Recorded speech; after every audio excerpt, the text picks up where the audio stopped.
Amados, é com muita alegria que eu vos saúdo com a paz do Senhor. Amém. Sou muito grato a Jesus pelo privilégio, pela oportunidade que nos é concedida de reunirmos nesta igreja para glorificarmos o seu santo e poderoso nome. Quero externar os meus agradecimentos à vida do pastor Eliseu Menezes. Eu lembro-me que ouvi em uma ocasião em São Paulo, no templo sede das Assembleias de Deus, se eu não me engano, o senhor está lançando o livro, um livro muito abençoado, que Deus continue te honrando. Pastor Marcos Filho, que Deus continue abençoando o seu ministério. Quero agradecer a todos vocês que vieram a este ambiente, nesta quinta-feira, para receber mais de Deus. Sem perca de tempo, abra sua Bíblia comigo no Evangelho de Jesus, escrito por Lucas, capítulo de número 17. Nós vamos ler o verso de número 32. Fique bem atento, porque eu tenho certeza que você nunca mais vai se esquecer da mensagem que Deus ministrará ao seu coração nesta quinta-feira. Quero louvar a Deus e agradecer também a vida do pastor Marcos Fernandes. Queria muito estar aqui hoje, mas não foi possível, e transmitiu saudações para esta igreja. Evangelho de Lucas, capítulo 17, verso 32. Quem já encontrou e pode, diga bem forte, amém. Amém. Está escrito assim: lembrai-vos da mulher de Ló. Vamos repetir aí uma só voz. 1, 2, 3. Lembrai-vos da mulher de Ló. Para ninguém mais esquecer, você vai ler este verso para pelo menos 2 pessoas antes de tomar o seu assento. 1, 2, 3, pode começar.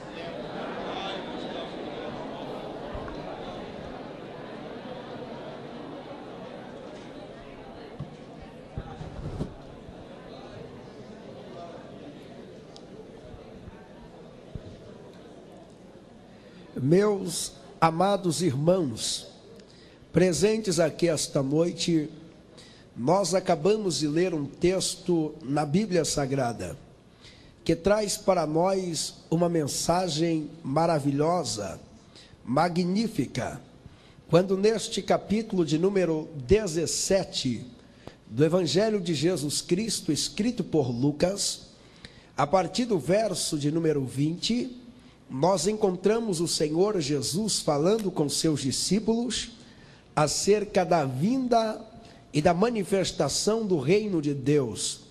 O que me chama a atenção dentro desse texto é que o Senhor Jesus usou alguns eventos que ocorreram no tempo antigo para exemplificar como que se daria a vinda aí, a manifestação do seu reino no meio dos homens.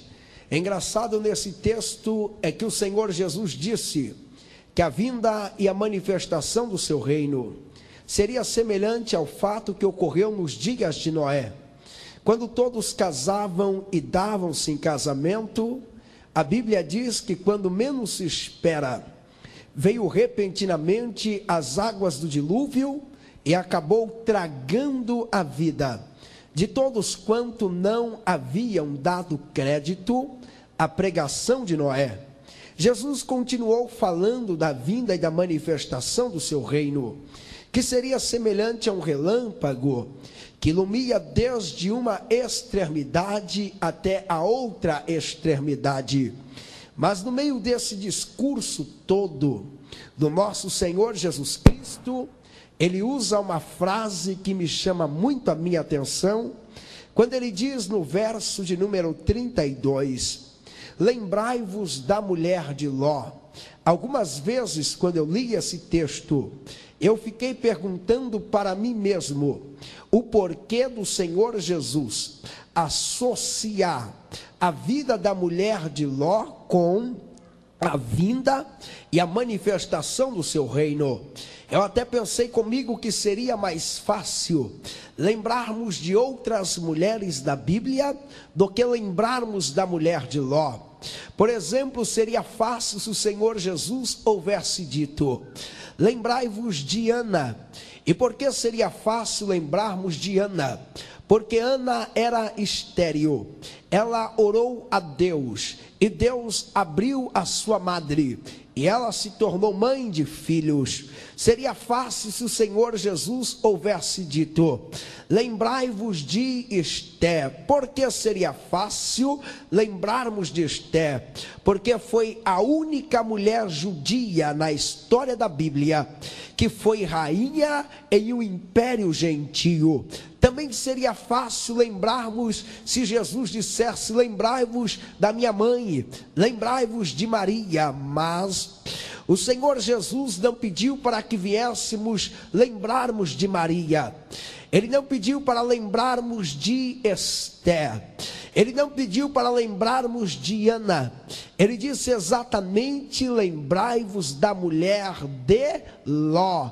Agora eu pergunto: o que esta mulher criou? O que esta mulher realizou de tão magnífico, de tão grandioso, ao ponto de chamar a atenção do Senhor Jesus e Ele mesmo pedir para que viéssemos trazê-la sempre na nossa memória? Quando eu olho para a Bíblia, eu chego a uma conclusão de que esta mulher não inventou nenhuma grande invenção. Ela não criou nada de magnífico, não descobriu nada de extraordinário. Mas tudo que deixou esta mulher famosa na Bíblia foi a história de um grande erro que ela cometeu.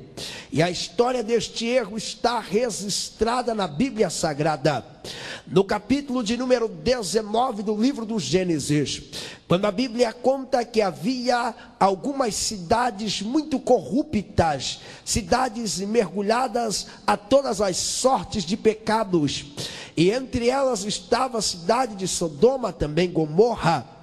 E dentro destas cidades tão pecaminosas, havia um homem chamado Ló, que vivia com a sua esposa e suas duas filhas.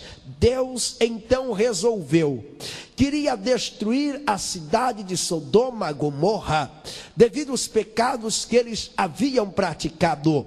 E diz a Bíblia que antes que Deus destruísse aquelas cidades, Deus enviou 2 anjos que foram até a casa do homem chamado Ló. E quando esses anjos chegam na casa de Ló, eles chegam dizendo o seguinte: olha, Ló, Deus nos enviou aqui para lhe comunicar que Ele vai destruir toda esta cidade, mas Ele nos trouxe para que tirasse você e a sua família de dentro desta cidade livres, sãos, com vida. E diz a Bíblia que os anjos tiram a família de Ló de dentro da cidade, mas a família de Ló caminhava muito devagar, com muita lentidão, e aqueles anjos tinham pressa no que estava fazendo. Diz o texto que os anjos pegam pelas mãos da família e vão conduzindo eles para o lado de fora da cidade com mais rapidez. Mas quando aqueles anjos conduziam aquela família para o lado de fora da cidade, um deles tomou a palavra no capítulo 19, o verso 17, e disse para toda a família o seguinte: vocês vão saírem desta cidade, mas observe que eu tenho algumas ordenanças para vocês. Primeiro lugar, não olhes para trás. Haja o que houver, venha o que vier, não olhes para trás.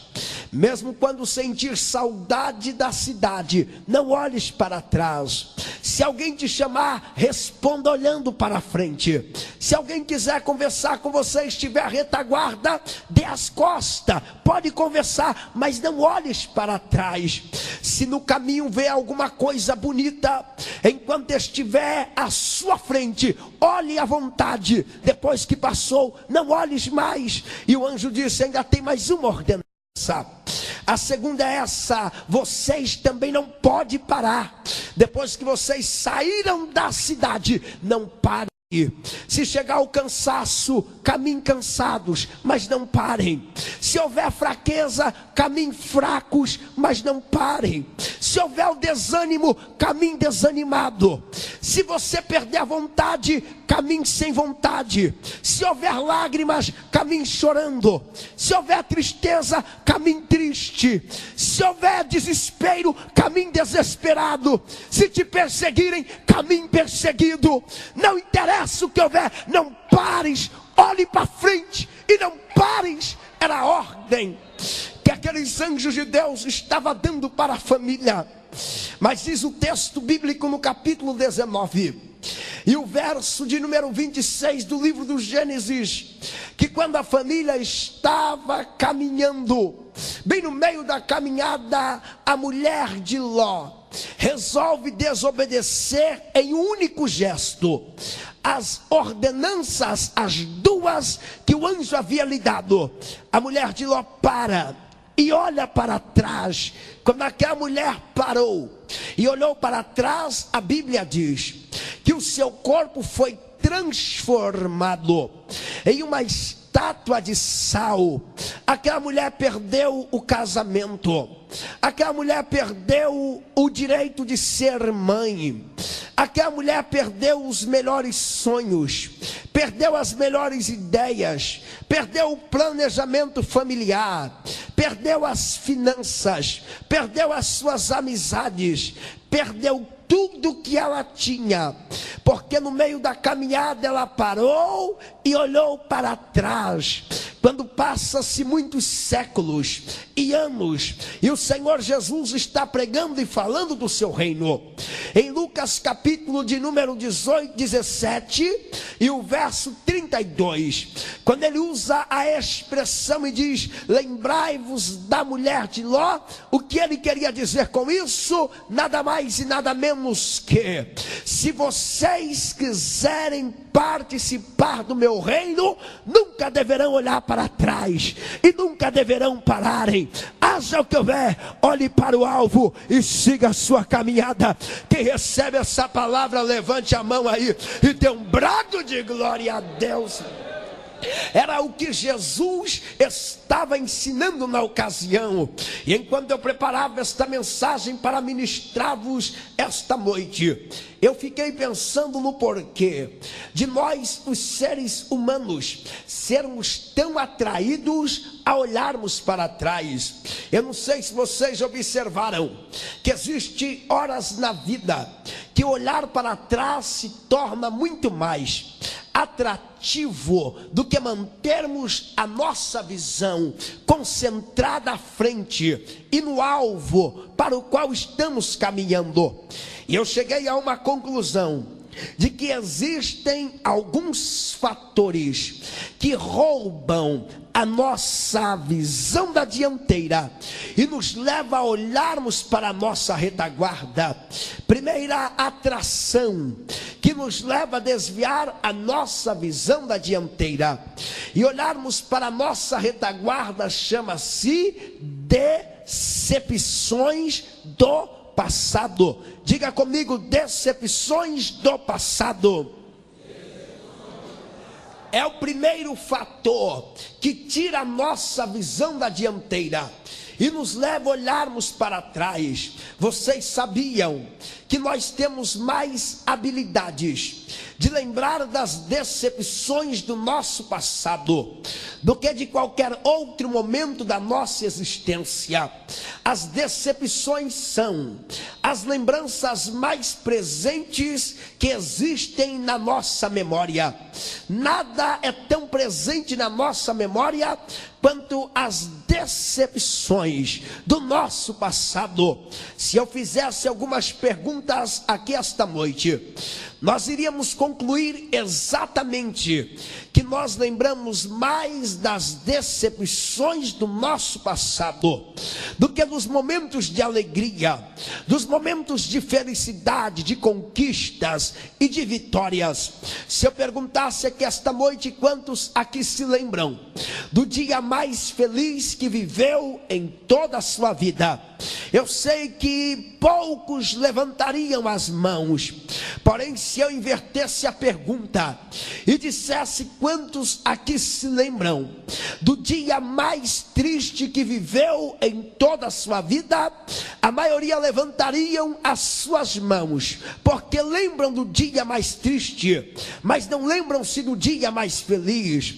Se eu perguntasse quantos aqui se lembram do dia que teve mais saúde em toda a sua vida, do dia mais saudável, muitos não se lembrariam. Mas se eu perguntasse quem aqui se lembra do dia que mais sentiu dores na sua vida, a maioria levantariam as mãos, e alguns diriam: pastor, eu me lembro que neste dia eu sentava, doía, eu levantava, estava doendo, quando eu caminhava, a dor andava comigo, na hora de dormir, a dor dormia comigo, e quando eu acordava, acordava comigo. Eu fui para o hospital, e quando eu cheguei lá, o doutor aplicou na minha veia uma injeção tão grande que parecia uma garrafa de Coca-Cola de 2 litros, descarregou tudo, e a dor não foi embora. O pastor orou, a dor não passou. O pastor bateu o pé, a dor não foi embora. O pastor sapateou, rodou, a dor também não passou. Eu me lembro como hoje. Se eu perguntasse aqui esta noite, quantos aqui se lembram de alguém que algum dia lhe deu um sorriso, um abraço amigo, um ombro amigo, um apoio? Poucos aqui se lembraria. Mas se eu perguntasse quantos aqui se lembram de alguém que algum dia lhe tratou pior do que se trata um cachorro de rua, de alguém que lhe colocou mais baixo que um tapete para pisar em cima, de alguém que lhe disse palavras que jamais deveria ter te dito, de alguém que lhe tratou de maneira que jamais deveria ter te tratado?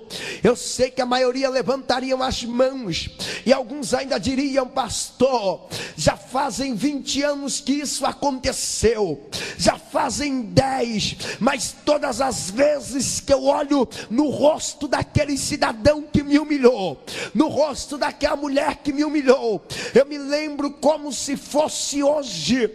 Eu marquei no meu diário, eu anotei na minha agenda, não tem como eu esquecer o dia que eu fui humilhado, o dia que eu fui humilhada, o dia que eu fui maltratado, o dia que eu fui maltratada. Escute-me, vocês sabiam que as decepções do nosso passado, quando lembradas constantemente, elas atrapalham todas as diretrizes da nossa vida? Eu vou dar alguns exemplos. Quantas pessoas que poderiam viver em um casamento tão lindo, parecendo aquele casal do filme O Titanic, ou igual o conto Romeu e Julieta, love mais love mais love, porque não vivem? É porque as decepções do passado não deixam. Todas as vezes que o casal senta para conversar na mesa do jantar ou do café, a conversa é em torno das decepções do passado. É que no passado você me traiu com aquela feiosa, no passado você fez, eu não esqueço, não sai da minha memória. E o outro diz: no passado tu não sabia nem cozinhar, você não sabia passar, queimava minhas roupas, não sabia trocar as crianças, a casa era toda suja. O casal briga, não vive bem por causa das decepções do passado. Decepções do passado também atrapalham a vida profissional. Eu lembro-me que eu pregava no interior de São Paulo, em um retiro de jovens, e um moço me procurou e disse: pastor, alguns anos atrás eu era um empresário, era o meu maior sonho, montei a minha empresa faliu, eu fiquei com uma dívida enorme para pagar. Depois que eu fiquei com esta dívida, eu tive que trabalhar durante anos somente para pagar a dívida. Eu decidi que seria empregado e nunca mais quis ser um empresário até hoje. Quando vem na minha mente a lembrança daquela empresa, eu fico triste. E quando eu penso em ser um empresário, eu não consigo, porque eu fico lembrando da minha empresa falida do passado. Decepções do passado atrapalham a vida profissional. Veja como as decepções do passado mataram e assassinaram o sonho empresarial daquele moço. Decepções do passado também atrapalham a vida ministerial. Quantos de vocês que têm o ministério do louvor e não cantam? E por que não cantam? Porque um dia sofreu uma decepção, um dia teve a oportunidade de cantar, olhou para os músicos, fez aquecimento vocal, relaxamento corporal, ensaiou em casa e disse: me dá o dó maior. Na hora de cantar estava em mim, ninguém achava nada, deu aquela tristeza. Ou então veio com playback, ensaiou em casa: hoje eu estou cantando melhor do que a cantora do CD. É hoje.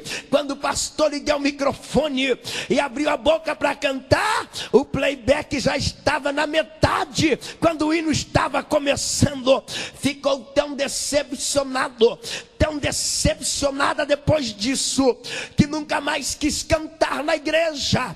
E até hoje, quando tem a oportunidade de cantar, diz: não, pastor, isso não é para mim. É melhor ler um salmo, é melhor contar um testemunho. Por que não canta? É porque as decepções do passado matou o seu ministério do louvor. Decepções do passado também destrói ministérios de pregação, ministério pastoral. Quantos obreiros que têm o dom da palavra e não prega? Por que não prega? Porque as decepções do passado não deixam. Um dia lhe deram a oportunidade de pregar, o pastor às vezes avisou com uma semana de antecedência.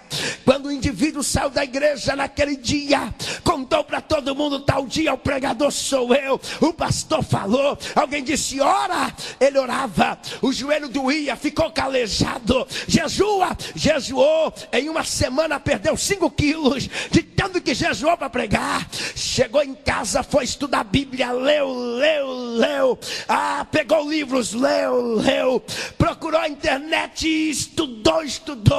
Quando chegou no dia de pregar, já estava com esboço enorme, parecendo uma apostila. Quando o pastor lhe deu oportunidade na igreja e pegou o microfone, estufou o peito, engrossou a voz: eu sou da igreja com a paz do Senhor. As cadeiras tremeu, o povo disse: hoje tem, é hoje, é que a Bíblia diz, abra a Bíblia, esse hoje tem, ó, olha que fogo, meus irmãos.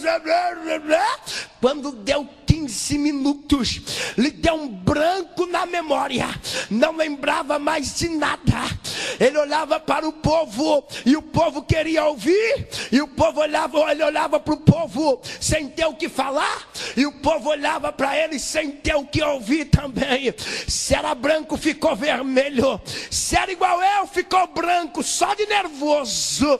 Quando sentou na cadeira, disse: eu nunca mais prego, eu não fui chamado para isso, eu não posso pregar, eu não, olha a vergonha, olha o vexame, o que vão pensar de mim, eu não tenho chamado. Até hoje, quando o pastor lhe diz: olha, você pode ser um pregador, ele lembra-se da decepção do seu passado e não prega e não vai à frente. Quantas pessoas que vivem solitárias, isoladas por causa das decepções do passado. Pessoas que amaram uma vez e foram decepcionadas e nunca mais quiseram amar. Até hoje, quando alguém lhe dá um conselho e diz: você pode ser feliz, você pode constituir uma família, um relacionamento, ela diz: não, tenho medo de ser traído novamente, tenho medo de ser traída.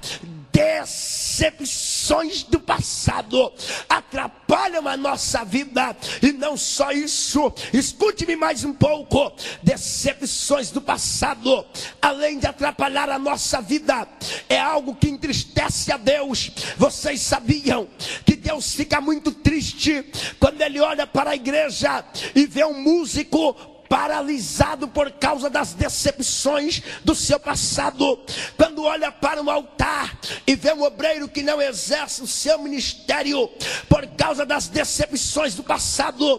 Quando olha e vê um moço, uma moça que não canta por causa das decepções do passado? Pastor, por que Deus fica triste? Primeiro, porque até hoje nunca houve, grave o que eu estou falando, e nunca haverá um ser humano que seja capaz de consertar aquilo que passou. Não adianta ficar chorando. Eu deveria ter dito sim. Eu deveria ter sido paciente. Eu não deveria ter brigado com ele. Eu não deveria ter magoado ela. Eu deveria ter pedido perdão. Eu não deveria ter sido tão orgulhoso. Eu não deveria ter sido tão bobo. Eu deveria ter sido mais inteligente. Eu deveria ter orado mais. Não, eu deveria ter jejuado. Eu deveria ter dito não. Eu deveria ter dito nunca. Eu deveria ter comprado. Eu não deveria ter vendido. Eu não deveria ter pegado emprestado. Eu não deveria ter emprestado o meu carro. Eu não deveria ter entrado naquela empresa. Eu não deveria ter saído. Eu não deveria ter pedido a minha conta. Eu não deveria ter vendido aquela casa. Eu não deveria ter comprado. Não adianta. O relógio não gira, ao contrário. O tempo não volta. O caminho do relógio é só para frente. O que passou, passou. Não se remenda, não se conserta, não se vive chorando por aquilo que se foi. Não. Aprenda a lição da Bíblia. O apóstolo Paulo, que foi um dos maiores apóstolos da história do cristianismo, ele contou um dos maiores segredos do seu ministério em Filipenses 3 e o verso de número 13. Paulo disse: eu aprendi o segredo. Não sei quanto tempo demorou, mas ele disse: eu aprendi. Sabe o que eu aprendi? Eu aprendi a esquecer das decepções do meu passado, as lágrimas de ontem, as dores de ontem. Eu aprendi a me esquecer de olhar para elas. Agora eu só olho para o meu futuro. Eu vim profetizar esta noite sobre a tua vida. Não interessa como foi o teu passado, o teu futuro é melhor. Se você perdeu no passado, no futuro você ganha. Se você caiu no passado, no futuro tu estarás de pé. Ninguém vai te derrubar. Quem crê aí, jogue a tua mão aí para cima e dê um brado de glória a Deus.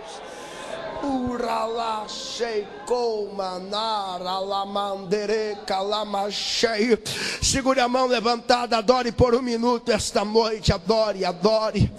Cadê a voz dos adoradores? Adore, adore, adore. Adore, não interessa o que foi o teu passado.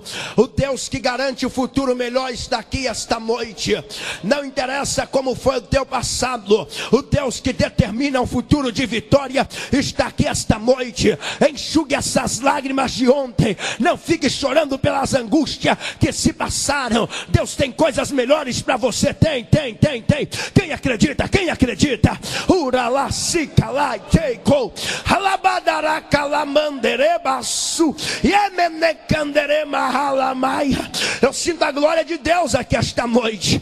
Eu sinto a unção de Deus que vem sobre nós, e Deus comunica comigo que esta noite Ele está te dando uma nova visão, a visão de um futuro melhor. Receba agora, receba.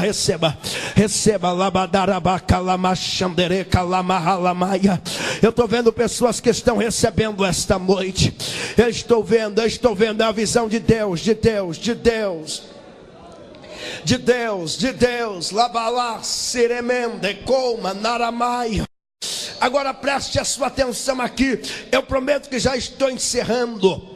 Você não deve ficar dando tanta atenção às decepções do seu passado.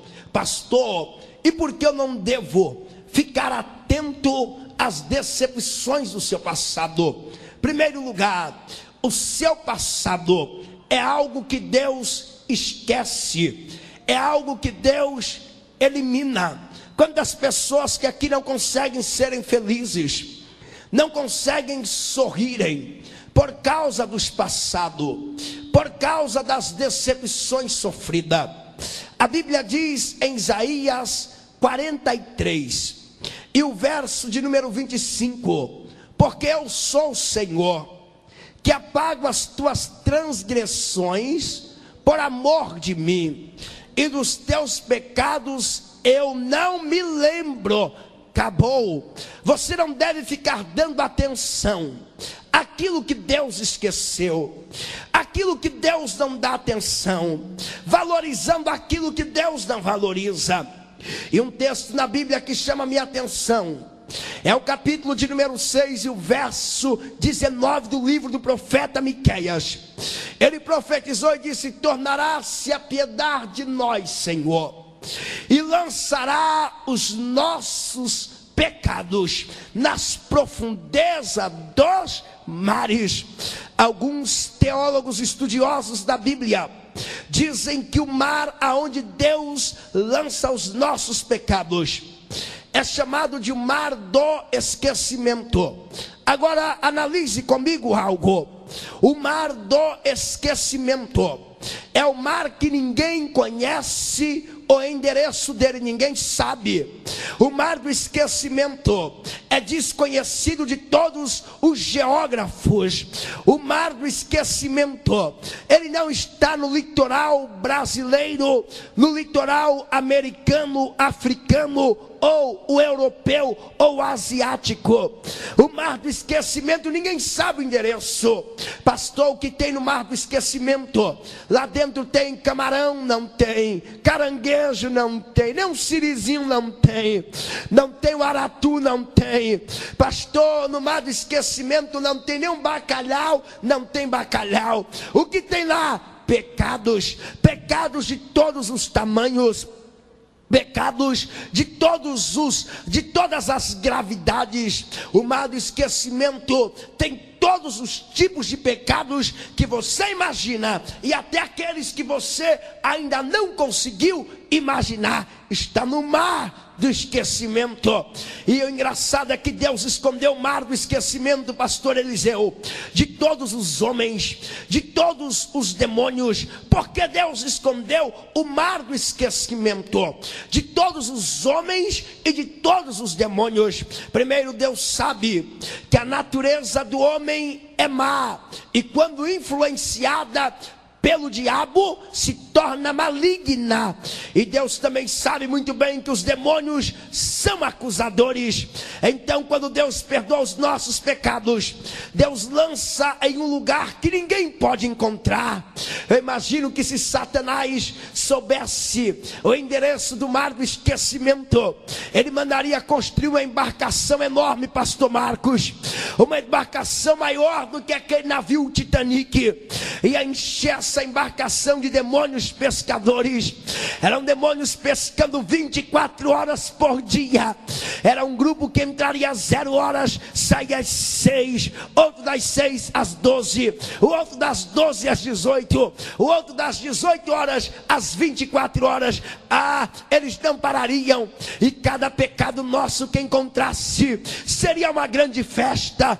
Encontrei um pecado. De quem é esse? É do pastor daquela igreja tal. Ele prega santidade, vida no altar, comunhão com Deus, compromisso sério, mas há um pecado grande que ele cometeu e nós acabamos de encontrar. Vamos procurar mais. Achamos mais um. De quem? Esse daqui é daquela líder de mulheres daquela igreja. Ela ora, fala em línguas, bate o pé, prega, chama a atenção das outras, mas olha o pecadão dela, e nós acabamos de encontrar. Procuraria mais. Esse daqui é daquele pregador. Ele viaja, prega, tem batismo com o Espírito Santo, cura divina, libertações, mas olha o pecadão dele. Nós encontramos. Iria procurar mais. Achei mais um. Esse daqui é daquela cantora, daquele cantor. Ele viaja cantando e canta que Deus é santo, que faz, que tem, que dá, que é, que opera.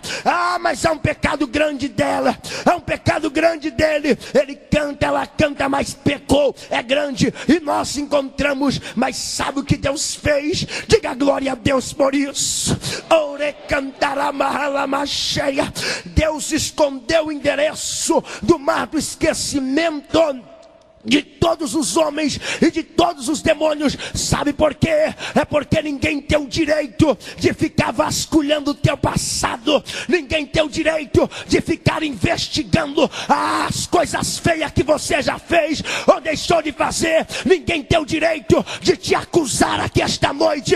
Ninguém tem o direito de apontar para você e dizer o teu passado é feio. Ninguém tem o direito. Sabe por quê? Teus pecados estão no mar do esquecimento. Você é perdoado. Perdoado. Levante a tua mão esta noite. Só quem é perdoado. Quem é perdoado? Quem é? Quem é? Oh, aleluia. Oh, aleluia. Aleluia. Aleluia. Ei, às vezes o diabo está falando aí na sua orelha, dizendo: você não pode dar glória. Você pecou ontem. Você não pode dar aleluia. Você pecou a semana passada. O teu passado é feio. Diga para Satanás: Satanás, você conhece o meu passado, mas eu conheço o teu futuro. A nossa história é diferente. Satanás, o meu passado é feio, mas o meu futuro é bonito. No céu andarei em ruas de ouro. No céu andarei com Jesus. Agora diga para ele: Satanás, o teu passado é bonito. Tu era um querubim ungido. Tu tinha autoridade, tinha moral com Deus, mas o teu futuro é feio. Tu vai pro inferno. Eu não, eu vou para o céu. Levante a mão aí, dê glória. Quem acredita? Quem acredita? Quem acredita? Se acredita, dê glória. Glória.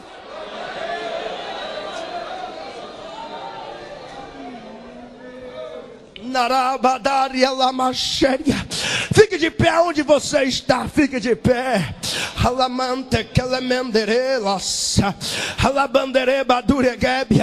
Olhe para o irmão que está ao seu lado e diga para ele: não olhes para trás. Haja o que houver, venha o que vier. Uralamante kelemendere mashe, uramandere galamasso, halacamantere badai elemeshe. Deus está falando esta noite. Há uma unção de Deus que nos envolve aqui. Halamassurigibiandere kalamassia, elemendecou elemenei. Eu vou orar com vocês esta noite. Preste bem a sua atenção. Há muitas pessoas que estão aqui esta noite, pessoas que já foram libertas do alcoolismo. Tem uns aqui que era até um bebum, que bebia da 1 a 51, não bebeu a 52 porque não tinha. Outros que cheirava o tal do pó, da farinha, só não comia porque era pouca. Fumava maconha. Outros eram viciados na mentira. Outros eram viciados na briga, na confusão. Outros eram viciados no adultério. adultério, na prostituição, e foram libertos pelo poder do nome do Senhor Jesus. Quem crê que Ele liberta? Quem crê, dê um brado de glória aí, porque liberta. Já foi liberto. Mas deixa eu contar algo: há muitas pessoas na igreja, crentes, até mesmo obreiros, que ainda não foram libertos dos laços do passado. Foi liberto de tudo. Não fuma, não bebe, não prostitui, não mente, não engana, não passa ninguém para trás. Mas o passado ainda os faz chorar, o passado os faz desanimar, o passado amarrou, prendeu. Mas Jesus está dizendo esta noite: eu quero fazer o milagre da libertação. Casamentos que não vão bem porque o passado amarrou marido e mulher. Quantos relacionamentos que não fluem por causa do passado. Quantas pessoas que por causa das decepções do passado tem que tomar remédio controlado, não dorme de noite, não tem apetite, não tem alegria, sua vida está indo mal. Mas esta noite Jesus está dizendo: eu quero libertar a minha igreja das garras do passado. Eu quero libertar o ministério desse obreiro das garras do passado. Um fato de ter ido mal no passado não significa que vai mal sempre. O fato de ter errado no passado não quer dizer que errarás a vida inteira. O fato de ter perdido no passado não significa que você vai continuar perdendo. Passado passou e o melhor de Deus já chegou na tua vida. Chegou a serema alabada e neconerema. Quem crê, quem acredita, quem acredita. Olhe para mim, olhe para mim. Eu estou encerrando agora. Você vai fazer uma dupla. Você vai orar assim. Vem cá, por favor, meu amado. Você vai orar assim, ó, de frente para o seu irmão, de mãos dadas. Preste bem atenção antes de você fazer isso. Pastor, o que eu vou pedir a Deus para libertá-lo do passado. Mas antes disso ainda, eu quero perguntar aqui: aonde estão as pessoas que ainda não aceitaram a Jesus? As pessoas que ainda não são crentes e que cansaram de olhar para trás. Pastor, eu fico lembrando que eu era tão bem e hoje sou um alcoólatra. Deus quer apagar esse histórico de alcoolismo da sua vida. No reino de Deus ninguém tem passado. Passado é banido, passado é eliminado. O próprio Paulo disse: se alguém está em Cristo, é o quê? Nova criatura. As coisas velhas permanecem? Não, as coisas velhas sim passaram e tudo se fez novo. Glória. Deus quer apagar o teu passado esta noite. Pastor, pequei muito. Jesus perdoa. Não existe pecado maior do que o sangue. Não existe um pecador que não possa ser salvo pelo sangue de Jesus. Aonde está a primeira pessoa que quer Jesus esta noite? Levante a tua mão e venha à frente. Cadê a primeira?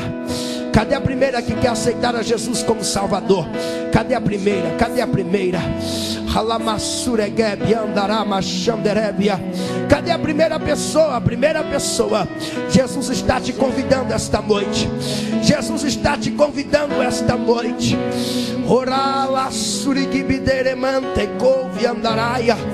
Cadê a primeira pessoa para Jesus?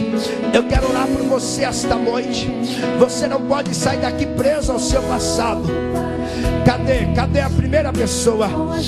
Cadê? Parece que está vindo a primeira ou não? Cadê a primeira? Cadê a primeira pessoa? Já está vindo, já está vindo. Diga glória a Deus aí, diga glória.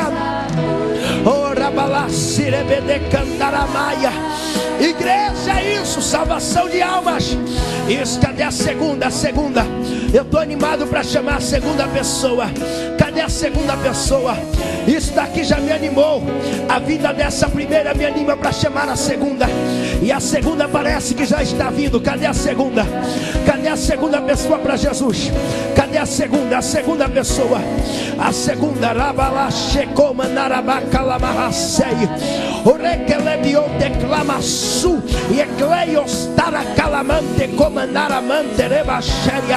A segunda pessoa para Jesus. Jesus está te chamando, está chamando, está chamando, está chamando. Já está vindo ali. Eita! Oh, Glória, glória, glória. Já que veio a segunda, eu estou animado para chamar a terceira.